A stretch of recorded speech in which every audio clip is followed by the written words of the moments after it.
Assalamualaikum warahmatullahi wabarakatuh. A'udzu billahi minasyaitonir rajim. Bismillahirrahmanirrahim. Alhamdulillah.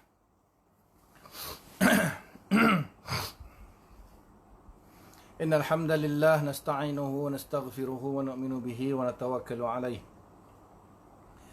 ونعوذ بالله من شرور أنفسنا ومن سيئات أعمالنا من يهده الله فلا مضل له ومن يضلله فلا هادي له أشهد أن لا إله إلا الله وحده لا شريك له وأشهد أن محمدا عبده ورسوله اللهم صل على سيدنا محمد وعلى آله وصحبه أجمعين وبارك وسلم أما بعد بسم الله الرحمن الرحيم والعصر إن الإنسان لفي خسر إلا الذين آمنوا وعملوا الصالحات وتواصوا بالحق وتواصوا بالصبر صدق الله العظيم. وقال رسول الله صلى الله عليه وسلم من سلك طريقا يلتمس فيه علما سهل الله له به طريقا إلى الجنة وكما قال صلى الله عليه وسلم. Alhamdulillah, syukur kita kepada Allah Ta'ala kerana masih lagi diberi kesempatan untuk kita luangkan masa kita untuk kita menyambung kuliah kita secara online. Malam ni insya-Allah berkaitan dengan ilmu mustalah hadis, kitab Hadis 40 Imam Nawawi radhiyallahu taala anhu, dan kita mulakan dengan bacaan ummul kita Al-Fatihah.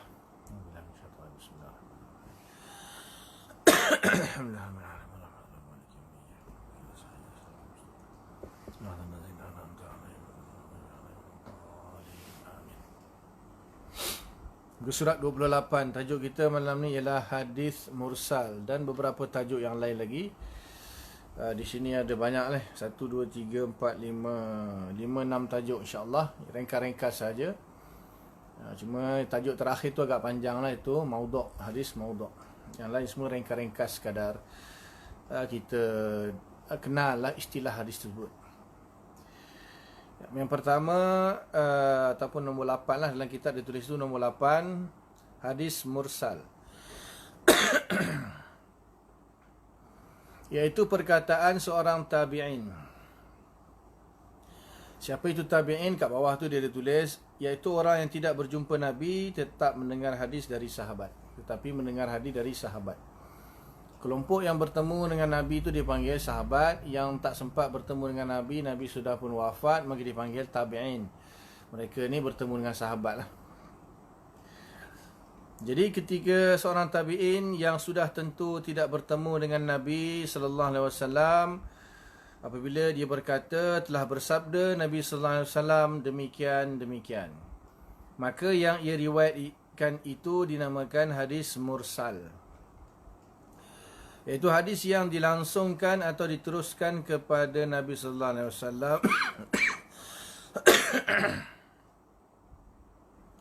dengan tidak melalui perantaraan sahabat. Misalnya seorang tabi'i yang bernama Sa'id bin Musayyab telah berkata, qala Rasulullah sallallahu alaihi wasallam, bainana wa bainal munafiqin syuhudul isya'i was subhi la yastati'una. Berkata Rasulullah SAW, perbezaan antara kita dan antara orang-orang munafik ialah orang-orang munafik tidak kuasa, ini malas mengerjakan sembahyang isyak dan subuh. Jadi Sa'id Musayyib ini dia seorang tabi'in, mana dia memang tak sempatlah berjumpa dengan Nabi SAW. Dia seorang sahabat yang masyhur di Madinah, merupakan anak murid yang terhebat kepada Abu Hurairah radhiyallahu taala anhu, bahkan merupakan menantu kepada Abu Hurairah radhiyallahu taala anhu. Jadi beliau apabila meriwayatkan hadis, Sa'id Musayyib ni, bila dia ada dua nama, satu yang kata Sa'id Musayyib, ada yang mengatakan Sa'id Musayyab. Di sini dia tulis Sa'id Musayyab. Jadi apabila dia mengatakan qala Rasulullah SAW, terus kata qala Rasulullah SAW, bersabda Rasulullah SAW, maka di situ dipanggil hadis mursal kerana dia tidak menyebut nama sahabat mana yang dia dapat hadis tu. Dia dapat hadis tu daripada mana? Kan? Jadi dah tentulah semua orang tahu dia ni tabi'in yang paling masyhur, murid yang paling hebat di kalangan murid Abu Hurairah radhiyallahu taala anhu, bahkan menantu kepada Abu Hurairah. Jadi bila dia kata qala Rasulullah, maka sebenarnya dia shortcut lah kita kata. Dia tak sebut sahabat mana yang meriwayatkan kepada dia. Dia terus sebut qala Rasulullah sahajalah. Tetapi perbahasan tentang hadis mursal ni bukan sependek itulah. Di sini satu perenggan dengan satu contoh saja dia bagi kan. Bukan hadis mursal ni pembahasan dia panjang, bahkan ada ulama mengarang sebuah kitab yang tebal lah, khusus tentang hadis mursal. Bahkan para ulama-ulama hadis pun mengumpulkan hadis-hadis mursal ini dalam sebuah kitab berjilid-jilid. Di antara perbahasan tentang hadis mursal ini, selain daripada masyhur dibahas dalam ilmu usul fiqh, ada juga ulama yang mengarang sebuah kitab yang tersendiri yang untuk membahaskan. Antara yang masyhur, seorang ulama yang bernama Imam Al-Alai Kaikaldi, ulama kurun ke-8 tak silap saya, seorang mufti Syafi'i di Palestin, kurun yang ke-8. Jadi dia mengarang sebuah kitab yang dinamakan Jami'ut Tahsil fi Ahkamil Marasil.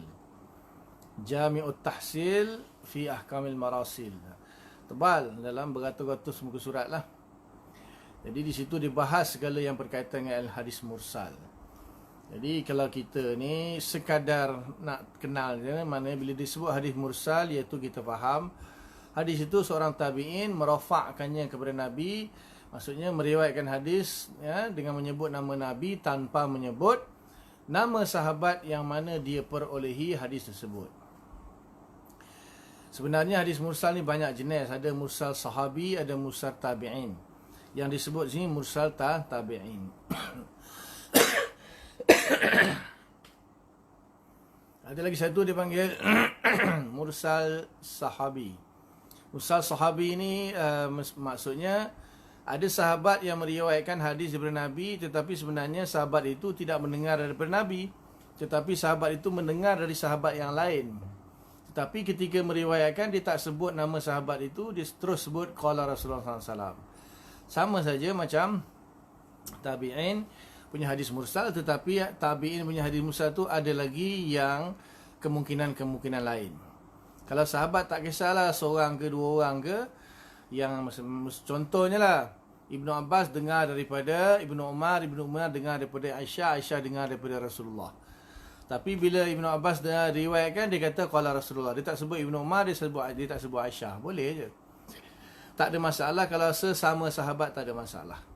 Tetapi kalau tabi'in, masalah. Kalau Sa'id Musayyab ini, jelas semua orang kenal, maknanya apa yang hadis yang diriwayatkan tu kebanyakan daripada Abu Hurairah. Tetapi ada tabi'in yang lain, apalagi tabi'in yang tidak masyhur. Tabi'in ini bukan seorang, beribu. Ada tabi'in yang tidak masyhur, tidak terkenal. Maka apabila dia meriwayatkan hadis, dia mengatakan qala Rasulullah, boleh jadi yang dia tak sebut tu sahabat seorang atau sahabat dua orang, atau bahkan tabi'in yang lain. Mungkin tabi'in yang lain. Sebab dalam Sahih Bukhari, Sahih Muslim, ada sampai 4-5 orang tabi'in meriwayatkan daripada tabi'in, meriwayatkan daripada tabi'in, meriwayatkan daripada tabi'in. Kemudian baru sahabat, baru Nabi. Jadi apabila seorang tabi'in itu, bila dia kata qala Rasulullah SAW, telah bersabda Rasulullah SAW, belum tentu lagi yang dia tak sebut itu seorang. Boleh jadi yang dia tak sebut tu 3-4 orang, 5-6 orang. Dia bukan tak ada sanad. Sanadnya itu daripada tabi'in sampai Rasulullah terputus. Daripada tabi'in, dia kalau bersambung pun sanad sebelumnya. Contohnya hadis daripada Abu Daud. Imam Abu Daud riwayatkan daripada guru dia riwayat daripada perawinya. Sampai kepada tabi'in tak sebut nama sahabat, terus dirafakkan kepada Nabi. Dia ada sanad. Tetapi sanad dia terputus antara Nabi dan tabi'in. Antara Nabi dan tabi'in di situ terputus. Bukan tak ada sanad. Kalau yang tak ada sanad tu dipanggil hadis mu'allaq. Dipanggil hadis mu'allaq lain lagi. Ini hadis mursal ni dia ada sanad dia, tapi sampai tabi'in terus lompat kepada Nabi. Mana sahabatnya? Ataupun kemungkinan bukan sahabat saja yang diputuskan, Ada tabi'in lain yang tak disebutkan, mungkin seorang, mungkin dua orang, mungkin tiga orang, mungkin empat orang, mungkin lima orang, mungkin enam orang. Lepas tu baru sahabat, baru Nabi. Itu tak mustahil dan berlaku. Maksudnya tabi'in sesama tabi'in pun mereka saling meriwayatkan antara satu sama lain. Contoh yang saya sebut tadi kan, dalam Bukhari, dalam Muslim, dalam Nasa'i, ada hadis yang diriwayatkan oleh 5-6 tabi'in, 7 tabi'in. Maksudnya tabi'in A riwayat daripada tabi'in B, tabi'in B riwayat daripada tabi'in C, tabi'in C riwayatkan daripada tabi'in D, tabi'in D riwayat daripada tabi'in E, tabi'in E riwayat tabi'in F. Kan? Kemudian tabi'in F riwayat daripada sahabat, sahabat riwayat daripada sahabat yang lain tu riwayat daripada Nabi. So kalau tabi'in A tadi, dia kata qala Rasulullah, berapa orang dah dibuang tu? Bukan seorang, bukan sahabat je. Bahkan dia tak sebut nama tabi'in B, C, D, E, F, G, semua dia tak sebut. Sahabat pun dia sebut. Terus dia kata qala Rasulullah. Jadi di mana daripada tabi'in itu sampai Nabi yang terputus sanad dia. Tapi daripada tabi'in itu sampai ke bawah, sampai kepada imam yang meriwayatkan hadis itu ada sanad. Itu boleh jadi ada sanad. Semua sanad dia daripada imam hadis itu sampai kepada tabi'in saja. Daripada tabi'in terus lompat kepada Rasulullah. So bila daripada tabi'in lompat kepada Rasulullah, macam-macam kemungkinan. Kemungkinan seorang sahabat saja yang dia tak sebut, kemungkinan dua orang sahabat, kemungkinan satu tabi'in satu sahabat, kemungkinan dua tabi'in dua sahabat, kemungkinan tiga tabi'in dua sahabat, kemungkinan lima tabi'in satu sahabat. Macam-macam kemungkinan. So dia tak ada sanad langsung. Ada sanad tapi terputus sanadnya antara tabi'in dengan Nabi.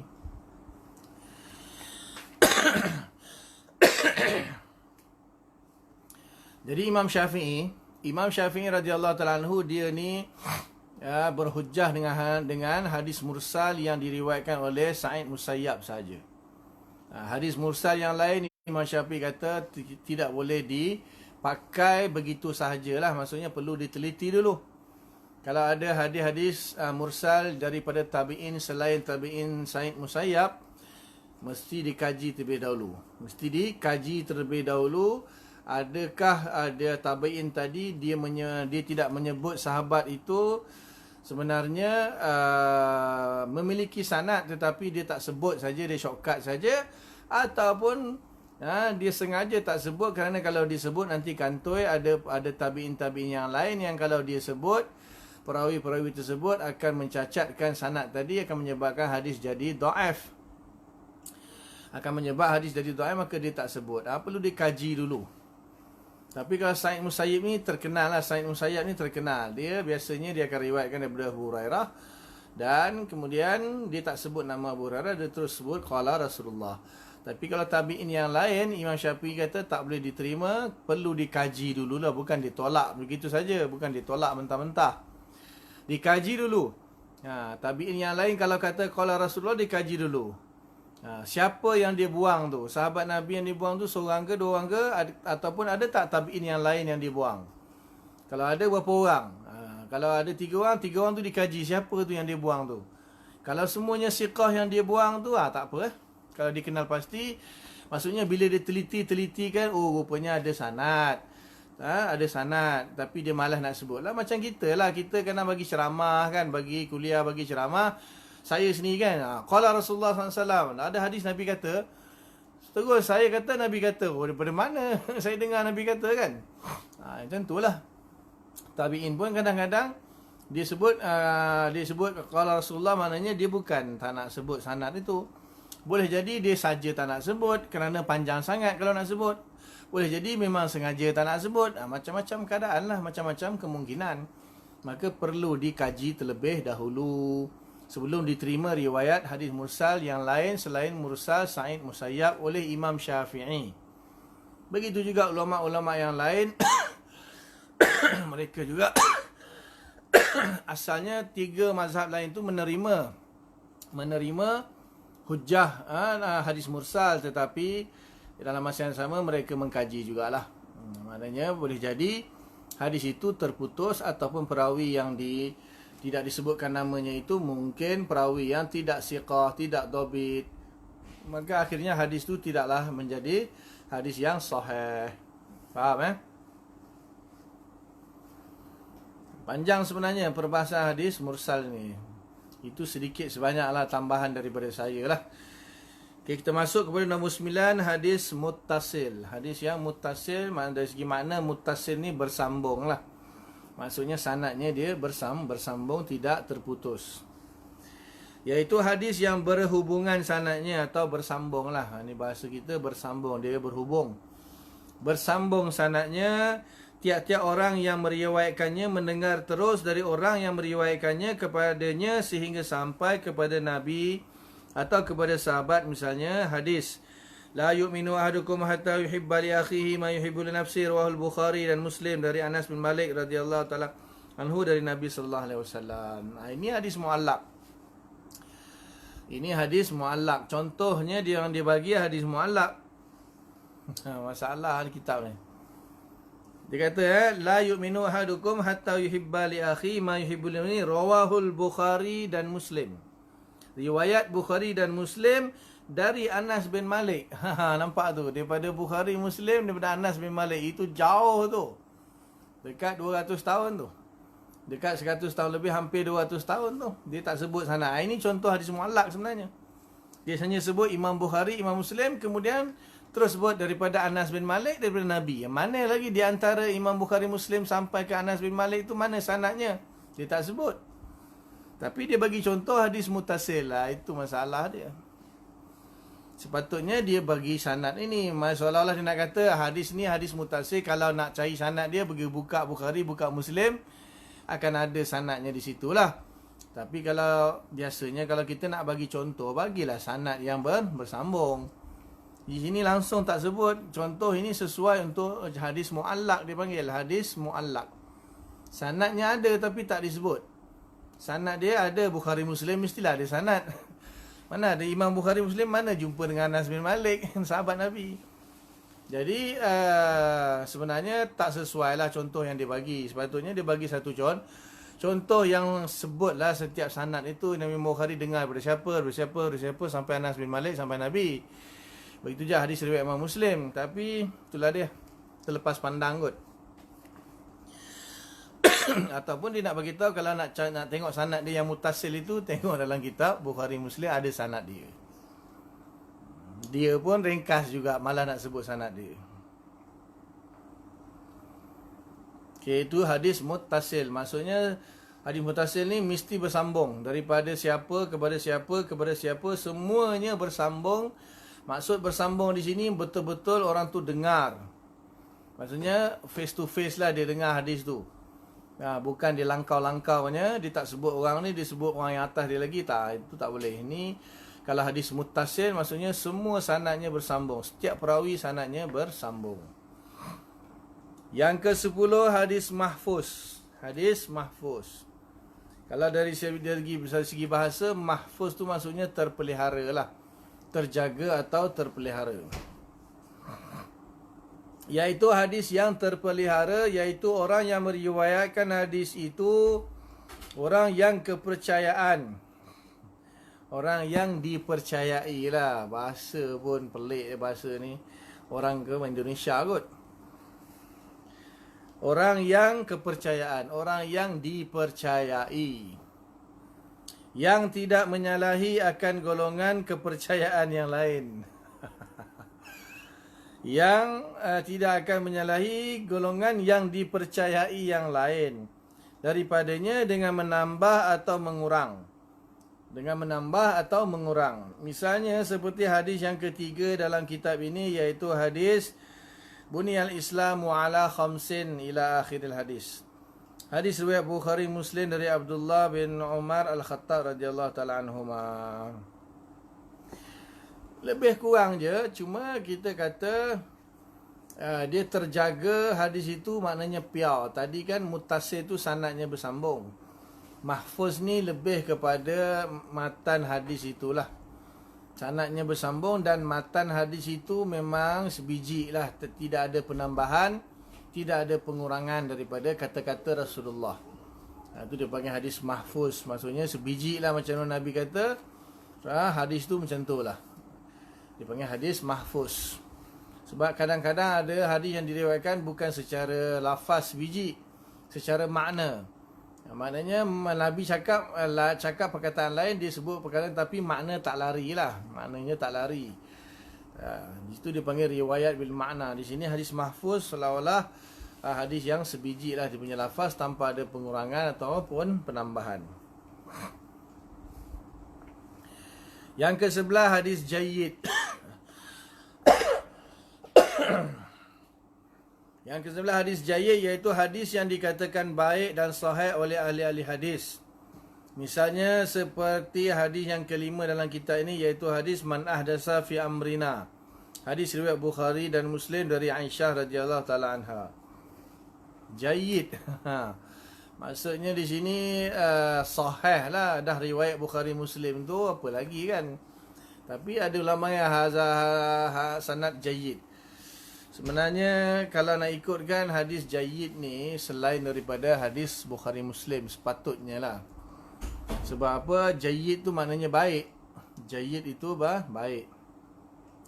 Selalunya lah dalam kitab-kitab ulama, bila dah kata riwayat Bukhari Muslim lah, itu muttafaq alaih sahih. Dah tak perlu jayyid lagi lah kalau dah sahih. Sepatutnya hadis selain daripada Bukhari Muslim, maka disebut haza sanad jayyid. Hazal hadis sanaduhu jayyid. Itu biasanya orang ulama sebut, contohnya dalam kitab-kitab yang lain macam Tirmizi ke Abu Daud ke, kitab-kitab selain Bukhari Muslim lah.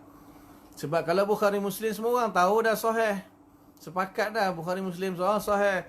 Selain Bukhari Muslim, selain Bukhari, macam contohnya dalam Sunan Tirmizi, Jami' Tirmizi, dalam Sunan Abu Daud, Sunan Nasai, Sunan Ibnu Majah, Sunan Daruqutni, Musnad Ahmad dan yang lain-lain lah. Itu tak diketahui tu. Tak diketahui. Maka disitulah kalau selain Bukhari Muslim, kebanyakan ulama akan kata hazal hadis sanaduhu jayyid. Hadis ini sanadnya baik. Itu biasanya lah. Ini dia bagi contoh Bukhari Muslim. Bukhari Muslim memanglah sahih, mestilah jayyid. Yang ke-12 hadis mujawwad dan sabit, iaitu hadis yang meliputi hadis sahih dan hasan.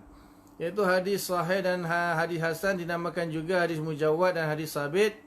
Misalnya seperti hadis yang ke-11 dalam kitab ini, iaitu hadis da'ma yaribuk ila ma la yaribuk. Hadis riwayat Tirmizi dan Nasai, hadis ini hasan dan sahih. So nama lain bagi hadis hasan yang sahih, mujawwad ataupun sabit. Itu nama lain lah.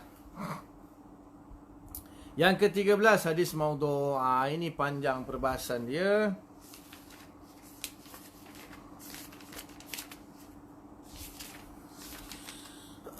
Hampir 10 muka surat ni. Tengok kalau sempat kita habiskan, tak sempat kita sambung lah.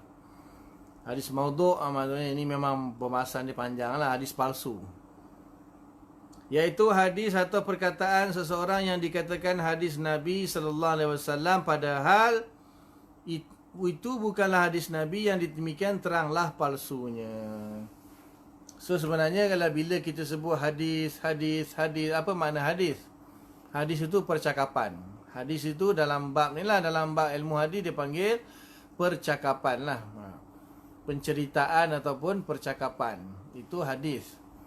So bila kita kata hadis itu sahih, hadis itu hasan, hadis itu muttasil, hadis itu mauquf, hadis itu marfu', maka hadis maknanya hadis yang membawa percakapan Nabi itu, penceritaan Nabi itu adalah sahih atau hasan atau sebagainya. Tapi kalau hadis maudhu' maknanya percakapan Nabi yang palsu. Jangan faham macam tu pula. Maksudnya percakapan Nabi yang palsu itu bukanlah Nabi bercakap benda yang palsu. Maksudnya hadis itu disandarkan kepada Nabi, tetapi Nabi tak cakap pun. Makanya kita hadis itu palsu dinisbahkan kepada Nabi. Maksudnya Nabi tak cakap pun, palsu je. Tapi dipanggil hadis jugalah dari satu sudut, iaitu percakapan yang palsu yang dinisbah kepada Nabi. Sebab setengah ulama kata tak perlu sebut hadis, sebut maudhu' je, sebut palsu je. Kalau sebut hadis nanti orang salah faham, hadis Nabi pun ada palsu juga ke? Seolah-olah Nabi cakap benda yang palsu. Nabi tak cakap benda yang palsu. Nabi cakap benda yang benar je. Maksudnya hadis maudhu' hadis yang bukan hadis sebenarnya lah. Hadis yang sebenarnya bukan hadis Nabi, hadis rekaan orang yang memalsukan hadis tersebut. Dipanggil hadis maudhu'. Okay, ni dia cerita sikit. Mula timbul hadis maudhu', hadis palsu. Maksudnya macam mana boleh adanya hadis palsu ni? Dia cerita sejarah dia lah. Selepas tahun 40 Hijrah, 40 Hijriah ni maknanya selesailah khalifah, 4 khalifah tersebut lah. Bila Nabi wafat, diganti Abu Bakar Siddiq, kemudian Sayyidina Umar, kemudian Sayyidina Osman, kemudian Sayyidina Ali kan. Jadi bila berakhirnya 4 khalifah tadi, lebih kurang 40 tahun lah. Maka di situ timbullah hadis-hadis palsu, hadis-hadis maudhu', iaitu sebaik saja terjadinya fitnah di akhir masa Khalifah Osman, di mana umat Islam di kala itu pecah menjadi beberapa golongan. Pertama, golongan Sayyidina Ali yang kemudian dinamakan golongan Syiah. Sayyidina Ali tak bersalah. Sayyidina Ali jangan dipersalahkan. Sayyidina Ali tak bersalah. Seperti mana Nabi Isa tak bersalah, orang Kristian menyembah dia, mengata dia anak Tuhan. Begitu juga Sayyidina Ali tak bersalah, walaupun orang Syiah memuja-muja Sayyidina Ali lebih daripada yang sepatutnya.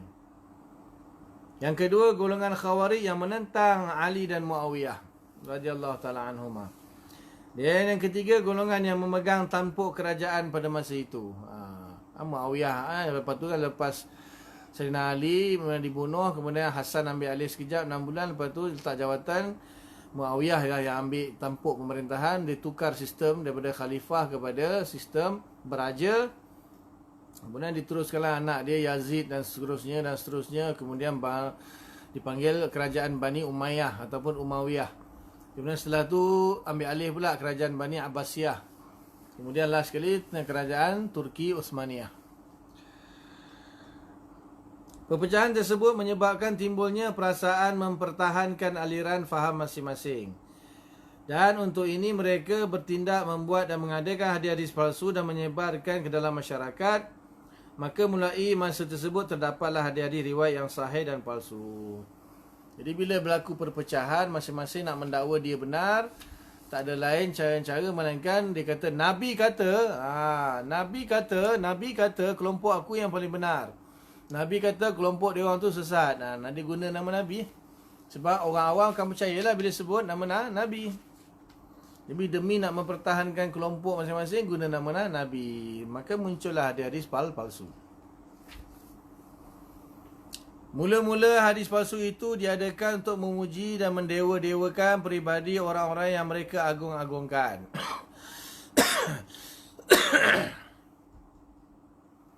Golongan yang mula mengadakannya ialah golongan Syiah. Sebagaimana yang diakui sendiri oleh ketua mereka bernama Ibnu Abi Hadid. Kota-kota di Iraq ialah satu-satunya kota yang mula mengeluarkan dan mengembangkan hadis-hadis palsu itu. Kerana kaum Syiah tinggal di kota-kota itu. Imam Az-Zuhri rahimahullah sendiri pernah berkata, keluar hadis dari kami sejengkal lalu kembali kepada kami dari Iraq sehasta. Hadis tu pendek je, sejengkal je. Tapi bila sampai di Iraq, dia jadi panjang sehasta. Maksudnya ditambah-tambah lah. Sebab-sebab timbulnya hadis palsu. Sebab-sebab timbul hadis palsu itu diantaranya ialah pertama, perselisihan siasah politik dalam soal khalifah. Golongan yang berselisih dan bertikai membuat hadis palsu untuk kepentingan masing-masing. Dan amat banyak membuat hadis tersebut ialah golongan Syiah dan Rafidah.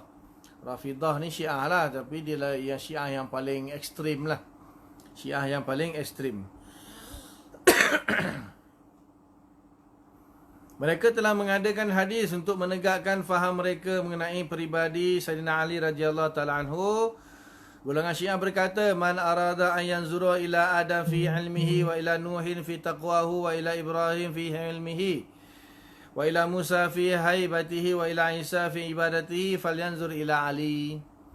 Barang siapa ingin melihat kepada Nabi Adam AS tentang ketinggian ilmunya, dan kepada Nuh AS tentang takwanya, dan baktinya, kepada Nabi Ibrahim AS tentang kebaikan hatinya, dan kepada Musa tentang kehebatannya AS, dan kepada Isa AS tentang ibadatnya, maka hendaklah ia lihat kepada Ali radhiyallahu taala anhu. Dia punya puji Sayyidina Ali tu, ilmunya macam Nabi Adam, takwanya macam Nabi Nuh, dia punya baktinya macam Nabi Ibrahim, hebatnya macam Nabi Musa, ibadatnya macam Nabi Isa. Kemudian iza ra'aitum Muawiyah ala mimbari faqtuluh. Apabila kamu lihat Muawiyah atas mimbarku, maka bunuhlah akan dia. Betul, Nabi bersabda tu. Dia nisbah Nabi. Nabi kata kalau Muawiyah berdiri atas mimbarku, bunuh. Jadi mereka mengadakan hadis-hadis untuk memuji, mencaci serta menjatuhi pihak lawan dengan beralasan kepada hadis Rasul yang sengaja diada-adakan. Dalam pada itu, golongan yang tidak memihak kepada mereka telah terus mengadakan jua hadis-hadis palsu untuk menentang dan melawan mereka. Golongan ini tidak pula menginsafi akibat hadis itu, maka timbullah pertentangan hadis palsu lawan hadis palsu. Seperti ma fil jannati syajaratun illa maktubun ala kulli waraqatin minha la ilaha illallah Muhammadur Rasulullah Abu Bakar Siddiq Umar Faruq Utsman Zu Nurain. Tidak ada sebatang pohon dalam syurga melainkan tertulis pada tiap-tiap daun daripadanya la ilaha illallah Muhammadur Rasulullah Abu Bakar Siddiq Umar Faruq dan Utsman Zu Nurain yang mempunyai 2 cahaya. Golongan yang menyokong Muawiyah tidak pula ketinggalan membuat hadis menerangkan keutamaan peribadinya. Mereka mendakwa bahawa Nabi berkata, Al-umana'u salasatun ana wa Jibril wa Muawiyah. Orang-orang yang kepercayaan itu 3 orang, aku, Jibril dan Muawiyah. Syiah dia tak pakai Bukhari Muslim, dia pakai hadis dia sendiri, Ahlul Bait. Dia hanya terima hadis daripada Ahlul Bait saja, bahkan dia menambah lagi hadis-hadis palsu macam-macam lah. Tak pakai Bukhari Muslim. Tak semualah, tak pastilah. Saya tak, dalam zaman tu mana kita nak tahu kan. Tapi yang masyhurnya dia orang tak pakai. Dia hanya pakai hadis Ahlul Bait saja.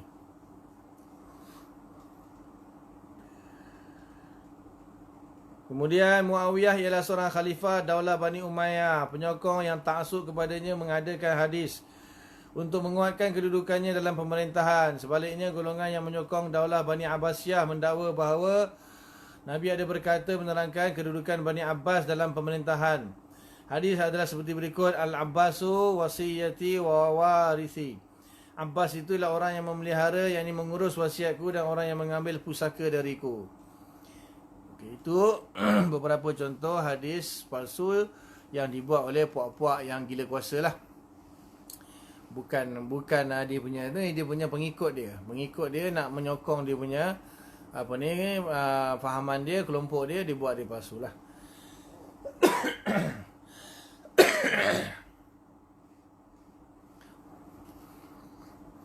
Okey, sebab kedua timbulnya hadis palsu iaitu zanadaqah. Ataupun zindiqah atau zanadiqah atau zanadaqah, macam-macam lah. Iaitu golongan yang benci kepada perkembangan dan kebesaran Islam serta tidak senang hati melihat kejayaan kerajaan Islam. Mereka mengadakan hadis palsu untuk memusnahkan syariat Islam, menghilangkan kemurnian dan mendatangkan keraguan pemeluknya terhadap agama. Ni yang anti-Islam pula. Yang pura-pura masuk Islam, lepas tu dia buat macam-macam, buat kacau dalam Islam. Pura-pura masuk Islam tapi benci Islam. Maka dia buatlah hadis-hadis nak melaga-lagakan Islam, nak mengelirukan umat Islam lah. Di antaranya ialah an-nazaru ila wajhil jamil ibadatun. Memandang kepada muka yang cantik adalah ibadah. Amboi. Al-bazinjanu shifa'un min kulli syai'. Buah terung. Buah terung, tomato atau lah apa terung. Bazinjan tu terung. Tomato pula lah. Bahasa Indonesia kot tomato ni.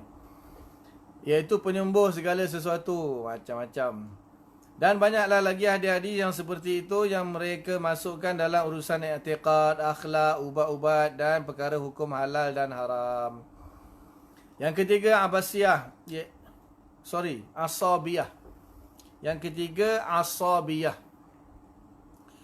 Iaitu golongan yang terlampau ta'assub kepada bangsa dan kebudayaan. Mereka pun membuat hadis pula, antaranya Inna Allaha iza ghadiba anzala al-wahya bil arabiyyah wa iza radiya anzala al-wahyu bil farisiyah. Sesungguhnya Allah Ta'ala bila dia murka diturunkan wahyu dengan bahasa Arab, dan bila dia suka diturunkan wahyu dengan bahasa Parsi. Sejak bila pula bahasa Parsi? Maknanya yang apa ni lah, yang apa ni orang-orang Parsi lah ni buat hadis palsu tentang kelebihan orang Parsi.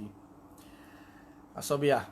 Hadis ini ditentang keras oleh golongan bahasa Arab yang bodoh-bodoh dengan hadis Nabi yang mereka katakan, iaitu innallaha iza ghadiba anzala wahyu bil farisiyah wa iza radiya anzala wahyu bil arabiyah. Dia terbalik-balik hadis dia. Sesungguhnya Allah Ta'ala bila murka turunkan wahyu dengan bahasa Parsi, dan bila Allah suka turunkan wahyu dengan bahasa Arab. Keempat, golongan yang taksub kepada Imam Abu Hanifah. Mereka berkata bahawa Nabi bersabda, sayakunu rajulun fi ummati yuqalu lahu Abu Hanifah An-Nu'man bin Thabit wa huwa sirajul ummati. Akan ada seorang lelaki yang umatku namanya Abu Hanifah Nu'man bin Thabit, dialah pelita umatku. Tu dia, taksub mazhab Hanafi. Sementara itu golongan yang benci kepada Imam Syafi'i berkata bahawa Nabi bersabda, sayakunu fi ummati rajulun yuqalu lahu Muhammad bin Idris huwa adarru ala ummati min iblis. Ya Allah. Astaghfirullah, na'udzubillah. Akan ada seorang lelaki pada umatku bernama Muhammad bin Idris, dia lebih berbahaya dari atas umatku daripada iblis. Muhammad bin Idris tu nama Imam Syafi'i lah. Dahsyat. Yang kelima, golongan yang terdiri daripada ahli-ahli hikayah yang berusaha menarik manusia kepada kebaikan melalui hadis-hadis yang palsu. Seperti man qala la ilaha illallah khalaqallahu min kulli kalimatin ta'iran min qaruhu min zahabin wa rishuhu min marjan. Barang siapa yang berkata la ilaha illallah, nescaya Allah Ta'ala jadikan dari tiap-tiap kalimahnya seekor burung, paruhnya dari emas dan bulunya dari marjana. Ini orang-orang yang dia konon-kononnya nak menggalakkan orang beramal, dia buat hadiah-hadiah palsu. Dia buat hadiah-hadiah ni yang banyak kan tersebar ni. Contohnya sekarang ni kan bulan Rejab kan, dah masuk bulan Rejab, macam-macam lah sekarang ni. Apa hukum membuat hadiah palsu dan sengaja memperdengar? Nanti ada bab hukum, ada di belakang nanti. Hukum hadis palsu itu muka surat 38. Kalau sempat kita baca insya-Allah. Dia bagi tahu nanti. Sekarang ni dia bagi dulu beberapa contoh dulu. Yang keenam, pertikaian faham dan masalah fiqah. Masalah fiqh menurut mazhab. Pengikut-pengikut Imam Abu Hanifah membuat hadis untuk menegakkan faham mazhabnya. Mereka berkata, man rafa'a yadayhi fala salata lahu. Barang siapa yang mengangkat kedua tangannya, maka tidaklah ada sembahyang baginya. Orang yang berkata demikian adalah Muhammad bin Akasha setelah didengar ada kaum yang mengangkat tangan waktu rukuk dan bangkit darinya menurut mazhab Syafi'i. Dia ada khilaf tu ketika sebelum rukuk kan. Sebelum rukuk kita kan takbir dan angkat tangan, Allahu Akbar, kita rukuk. Sami Allah min hamidah, kita angkat tangan kan. Mazhab Hanafi tak disunatkan angkat tangan. Dia nak rukuk je tak ada angkat tangan. Takbir turun. Sami Allah min hamidah pun tak angkat tangan. So ada pentaksub mazhab Hanafi, dia kata siapa dia buat hadis Nabi, siapa angkat tangan ketika solat tu tak sah sembahyang dia. Manakala pengikut Imam Syafi'i berkata pula untuk menegakkan faham mazhabnya yang bertentangan dengan faham mazhab Abu Hanifah, mereka mendakwa Nabi bersabda, amani Jibrilu indal Ka'bati fajahara bi bismillahirrahmanirrahim.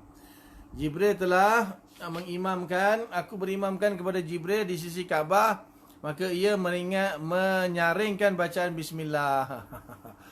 Ini tak adalah, walaupun kita disunatkan baca bismillah, tapi hadis ni tak betul. Ini bukan dalil dia. Bukan Jibril baca bismillah tu bukan dalil dia. Dalil dia lah, dalil lain lah. Ada dalil tapi bukan dalil ni lah. Dalil ni buat jadi palsu. Yang ketujuh, kejahilan dalam agama tetapi ingin kepada kebaikan untuk agama. Jahil dalam agama tetapi ingin kepada kebaikan untuk agama. Mereka yang terlibat dalam perkara ini ialah kebanyakan ahli-ahli ibadat, orang-orang tasawuf dan orang-orang soleh. Mereka berpendapat bahawa membuat hadiah palsu untuk menarik umat Islam kepada ibadat diharuskan dan tidak salah. Ini sufi jahil lah. Sufi jahil, abid jahil, soleh yang jahil. Semuanya yang jahil, lepas tu buat konon-kononnya nak mengajak orang buat ibadat, buat hadiah palsu. Nak mengajak orang bertasawuf, buat hadiah palsu. Nak mengajak orang buat amal soleh, buat hadiah palsu. Ini tak boleh. Dan dia kata boleh pula tu. Kerana ini terdapatlah sekarang hadis-hadis yang menerangkan tentang keutamaan dan fadilat surah-surah Al-Quran. Seorang yang bernama Nuh Ibnu Abi Maryam telah banyak membuat hadis-hadis palsu berkenaan kelebihan dan keutamaan surah-surah itu dengan maksud mengajak dan menggemarkan manusia kepada bacaan Al-Quran. Dia pernah berkata waktu ditanya kepadanya mengenai perbuatan itu, bahawa saya dapati kebanyakan manusia telah berpaling dari membaca Al-Quran dan mereka amat suka membaca kitab-kitab kitab-kitab fiqh mazhab Imam Abu Hanifah. Maka saya membuat hadis-hadis itu untuk menarik perhatian mereka kepada Al-Quran itu kembali. Tak boleh lah. Hadis yang Nabi sebut dah cukup dah. Tak perlu buat hadis-hadis palsu. Walaupun niat baik tak boleh. Niat yang baik tidak menghalalkan cara. Kedelapan, orang-orang yang ingin mendekatkan diri kepada pembesar-pembesar dan ketua-ketua negara untuk mendapatkan penghargaan dan kehormatan, mereka berani mengeluarkan hadiah atau mengeluarkan fatwa yang membenarkan perbuatan yang salah yang dilakukan oleh seorang raja atau ketua negara. Ini bodek lah. Jenis yang nak bodeknya siap keluar buat dipalsu lagi. Misalnya, pada satu hari seorang yang bernama Riyas bin Ibrahim masuk ke dalam istana Khalifah Al-Mahdi ayahanda Khalifah Harun Ar-Rashid. Kebetulan waktu itu baginda sedang bermain-main burung merpati, lalu diriwayatkannya sebuah hadis yang mengharuskan perlumbaan burung merpati dengan maksud supaya baginda merasa senang hati dan ia akan mendapat satu pemberian. Maka berkatalah ia bahawa Rasulullah bersabda, la sabaqa illa fi nasrin aw fajin aw janahin. Tidak ada perlombaan kecuali dalam pelemparan panah atau panah-panah, atau dalam perlombaan kuda, atau dalam memperadukan burung yang bersayap. Adapun perkataan yang akhir ni aujanahin ialah tambahan daripadanya. Dia tambah-tambah. Ini bukan dia buat, maksudnya dia tambah. Dia tambah perkataan lain. Dia tengok apa khalifah tersebut, Khalifah Al-Mahdi tu main burung merpati, ya dia pun tambah-tambah. Kononnya khalifah dengar, alamak bagus hari ni, lantiklah jadi mufti. Setelah Khalifah Mahdi mendengar ini, terus dikurniakan kepadanya 10,000 dirham. Tu dia, 10,000 dirham dapat. Okey, tanda-tanda hadis maudhu'. Nampaknya panjang pembahasan, tak dapat selesai. Tanda-tanda dengan satu lagi hukum meriwayatkan. So jangan ke mana-mana. 2 minggu daripada sekarang. Minggu depan kita buat fiqh, minggu satu lagi insya-Allah sambung balik mustalah hadis ni. Kalau orang tu dapat mimpi untuk amalkan ayat dan sebarkannya, tak boleh. Mimpi tidak boleh dijadikan hujah untuk orang ramai atau untuk syariat. Mimpi hanya boleh dijadikan hujah untuk orang yang mimpi saja. Dia mimpi, dia boleh pakailah hujah tu untuk diri dia sendiri. Betul tak betul tu dia tanggung sendirilah. Tapi kalau dia mimpi Rasulullah, itu lain. Maksud apa? Iblis, syaitan tidak dibenarkan mengaku Nabi dalam mimpi. Kalau orang dalam mimpi itu dia mengaku dia Nabi, dia Rasulullah, maka memang benar Nabi lah. Sebab itu memang satu kelebihan yang Allah bagi. Iblis dengan syaitan tak boleh dalam mimpi dia mengaku Nabi Muhammad, tak boleh. Jadi untuk orang yang mimpi itu dia amal sendiri-sendiri dia lah. Jangan disebar-sebarkan. Disebar-sebarkan ataupun dikata ini adalah dalil untuk beramal, tak boleh.